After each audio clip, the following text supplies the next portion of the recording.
All right. So I'm assuming I titled this video something along the lines of I did Anki for 2 years, so you don't have to. Obviously, that's bullshit because you. The point of Anki is to do it every day, so you can get the groove. Anyway, so this is kind of gonna be a more advanced video of more niche topics, which discuss stuff that I learned over the last 2 years. So it's going to be 10 things. So starting off, the first thing is about adding context at the start. In any of my cards, I used to just have this portion which you can see on the screen, and there would be no context like what you see here. I just have the question and the answer, but that doesn't give you the broader picture of what you actually how you actually connected the fact into the whole thing, and you end up kind of rote memorizing the information. So it's important to have the context of the notes, where the card is from, so you can kind of get a broader understanding and actually integrate the fact into your knowledge base. So next thing is letting reviews build up, and what to do if you're overwhelmed. So like for example, in second year, you'll have a lot of content to go through, and it's kind of gonna like you won't be able to stay on top of all the cards all the time. At least I couldn't. So what I did was I would kind of go block wise. Like if I was in GIT block, I'd do all the cards for GIT. I'd study them throughout the GIT block, give the exam, and then kind of put those to the side and move on to the next block. Then in my third year, which is more of a chill year, I kind of slowly kept adding the cards, and I think my deck is reached 18,000 cards now. And I'm slowly adding the stuff from second year. And yeah, so and basically because you study the cards during the GIT block, you remember most of the stuff even a year later, and so you can go from there and then integrate them into your collection. And obviously, you want to adjust the intervals accordingly so you don't push them too far into the future. Okay. Next point is about image occlusion editing.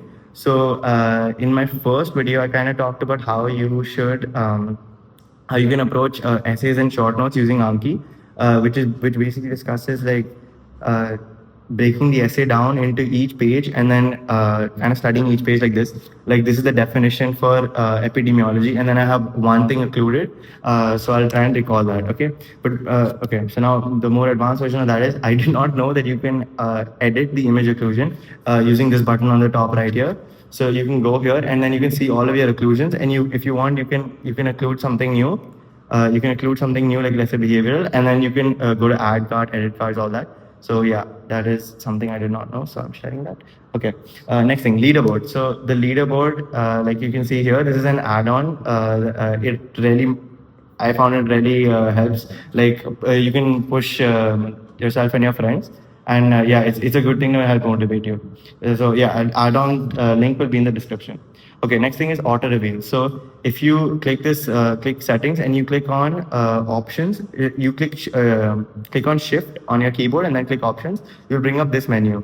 So and then when you go to general, you have these options like autoplay alert after dash seconds and automatically play alert after 0 seconds and automatically show alert after dash seconds. So I've put this at 15. Basically, anytime if I'm looking at a card for more than 15 seconds, it'll just show it to me because I'm probably not paying attention, and I'll just put it as wrong and do it again because like yeah, so that helps speed up the process. I used to take almost 20 seconds to do each card, and right now you can see it's at 15 seconds per card, which is still slower than my friends, but yeah, it's faster than I used to.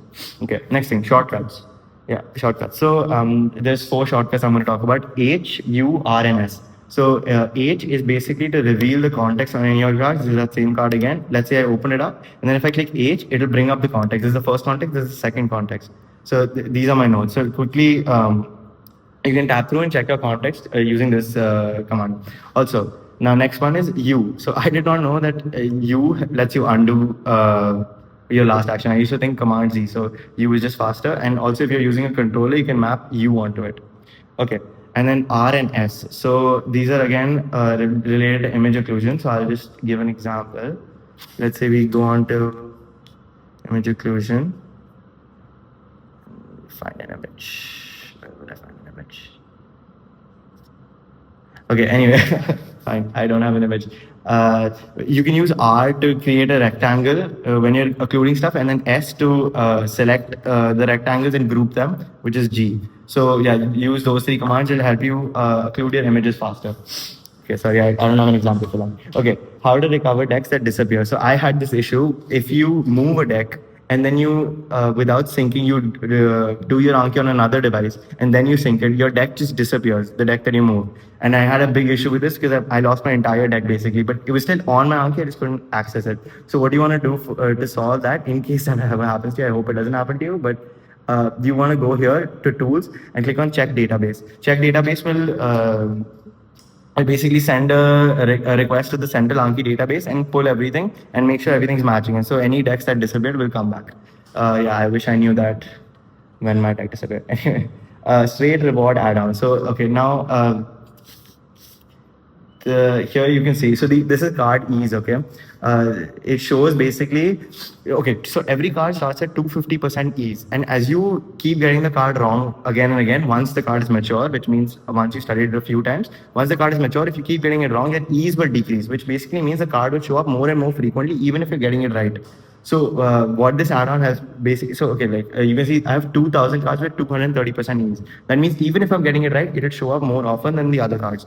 So here what you want to do is, you want to download this add-on called Straight Reward. What this does is, even when you put good on a card that you previously got wrong, it will give you some gain on the ease factor, and that's why you will see I have like 1000 cards at 240% ease. That doesn't normally happen.